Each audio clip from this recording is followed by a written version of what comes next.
Hello साथियों, क्या इस प्रश्न का आप लोग एचसीएफ बता सकते हैं। बहुत से स्टूडेंट इस प्रश्न को देखने के बाद बहुत ही कन्फ्यूजन में हो जाते हैं कि सर एचसीएफ इस तरीके का कैसे निकाला जाता है। सब लोग जैसे 20 दिया गया रहता है, 20-25, अगर इसका एचसीएफ निकालना रहता है तो भाग विधि से या गुणनखंड विधि से निकाल देते हैं।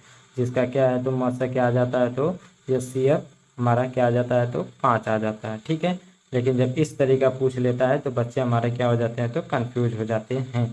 ठीक है साथियों, चलिए आज हम इस तरीके के प्रश्न को सॉल्व करने का तरीका बताते हैं कि किस तरीके से यह प्रश्न सॉल्व किया जाएगा। ठीक है, तो सबसे पहले अंकों को देख लीजिए। 3 के पावर 45 दिया गया और 3 के पावर 35 दिया गया। ठीक है, तो 45 जो घात दिया रहेगा उसका आप लोग सबसे पहले म से निकालेंगे। तो 45 और यहाँ पर घात कितना दिया गया है तो 35। कितना दिया गया है 45 और 35। तो 45 और 35 जो घात दिया गया इसका आप म से निकालिए।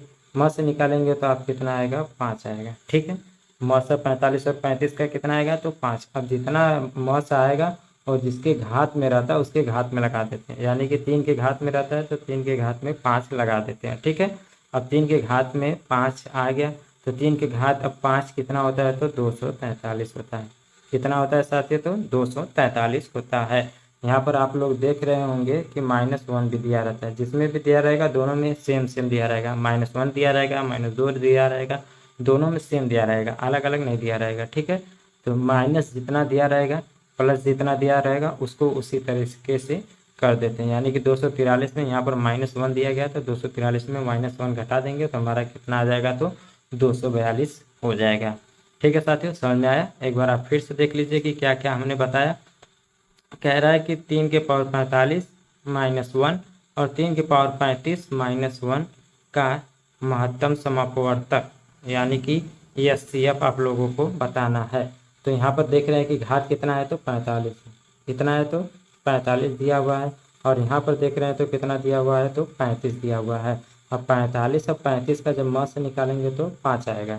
तो जितना म से आता है जिस संख्या के पावर में लगा रहता है उस संख्या के पावर में आप लगा दीजिए, यानी कि 3 के पावर में आप 5 बना दिए। तो जब 3 के पावर 5 बना देंगे तो कितना आ जाएगा 243।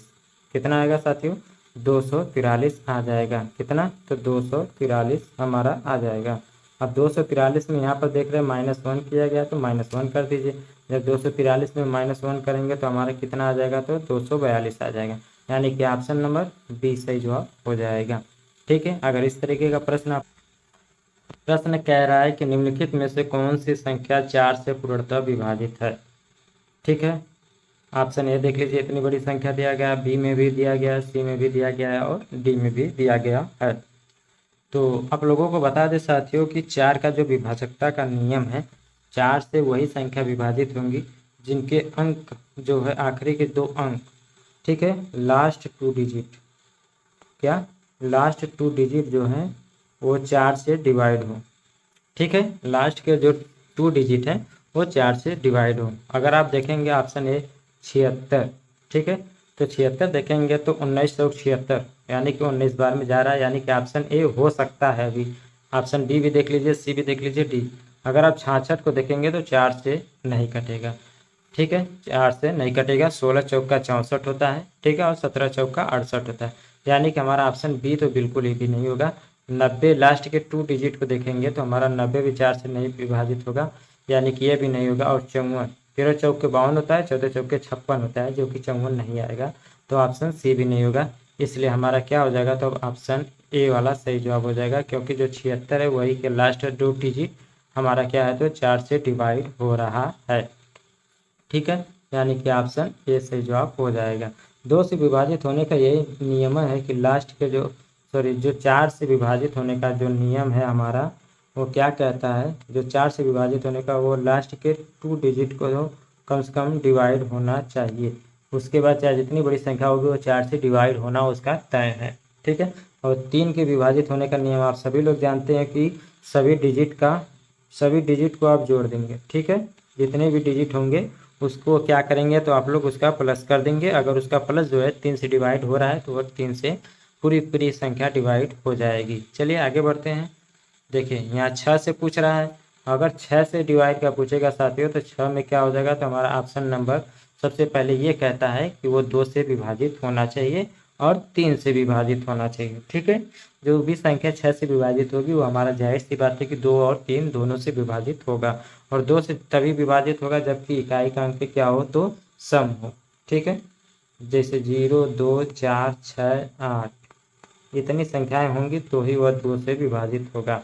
ठीक है, और ऑप्शन नंबर ये देखेंगे तो इसमें 8 दिया गया है, हो सकता है कि 6 से डिवाइड हो, क्योंकि 2, 4, 6, 8 आना चाहिए। 0 भी हो सकता है, 8 भी हो सकता है, लेकिन 3 नहीं होगा। 3 जिस भी इकाई के अंक में होगा वह 2 से डिवाइड नहीं होगा, यानी कि हमारा ऑप्शन नंबर बी बिल्कुल भी नहीं होगा, कतई भी नहीं होगा। ऑप्शन से आप लोग देख सकते हैं। और आप क्या कह रहा है, तो एक ऑप्शन तो हम लोगों ने काट दिया कि ऑप्शन बी नहीं होगा, और दूसरा नियम कह रहा है कि वह 3 से भी विभाजित होना चाहिए, और 3 से विभाजित होने का शर्त यह है कि सभी के अंकों का योग क्या हो, 3 से डिवाइड हो। तो यहाँ पर देख रहे हैं 1 2 सॉरी 1 यहाँ पे काटेंगे, 1 2 3 3, ये तो 3 3 6 6 7 13 13 8 21, यानी कि ऑप्शन ए क्या है, तो कट सकता है। चलिए बी की तरफ देखते हैं। 1 2 3 यानी 6 7 13, सी नहीं कट रहा है 3 से। 1 2 3 6 6 8 14 14 8 22, यानी कि डी भी नहीं कट रहा है, यानी कि हमारा क्या हो जाएगा, तो ऑप्शन नंबर ए सही जवाब हो जाएगा, जो कि 2 और 3 दोनों से कट रहा है, तब वो 6 से भी कट जाएगा। चलिए कौन सी संख्या 9 से विभाजित होगी, तो 9 से विभाजित होने का यही नियम है कि 9 से वो विभाजित हो जाए पूरे अंकों को जोड़ने के बाद। ठीक है, सभी अंकों को जोड़ने के बाद वह 9 से विभाजित हो जाए। चलिए जोड़िए। ऑप्शन ए को देखेंगे तो 5 6 11 11 1 12 1 13 13 2 15, क्या 15 9 से कटेगा, नहीं कटेगा। 8 9 17 17 4 21 21 4 25 25 35, डी भी नहीं कटेगा। 4 9 13 13 6 19 19 5 24 24 3 27, सी वाला थोड़ा कट सकता है, ऑप्शन बी डी देख लीजिए। 8 5 13 13 5 18 18 5 23 23 6 29, डी भी नहीं कटेगा, यानी कि हमारा क्या हो जाएगा, ऑप्शन सी ही 9 से कटेगा। 9 से कटने का नियम क्या है, सभी के अंकों का जोड़। 9 से कौन कटेगा, सभी ऑल डिजिट ऐड करने पर, ऑल डिजिट को जोड़ने पर। ठीक है, सभी के अंकों को जोड़ने पर 9 से वह डिवाइड हो जाएगा, तो पूरी की पूरी संख्या 9 से डिवाइड हो जाएगी। चलिए आगे बढ़ते हैं। एक प्रश्न दिया गया है। ठीक है, कह रहा है कि 11 से विभाज्य, और 11 से विभाज्य क्या है, तो सम संख्या और विषम संख्या। विषम संख्या का स्थान और विषम संख्या का स्थान का डिफरेंस क्या हो, या तो 0 हो या तो 11 हो। ठीक है, या तो 0 हो या तो 11 हो। यहाँ देखेंगे तो पहले x 4 और 1, ठीक, यानी कि x + 4 + 1, यानी कि x + 5 आ गया। कितना आ गया डिफरेंस। विषम स्थान को देखेंगे तो 4 और 6 आ जाएगा, यानी कि 10। ठीक है, तो हम x की जगह क्या रखें कि या तो 0 आ जाए या तो 11 आ जाए।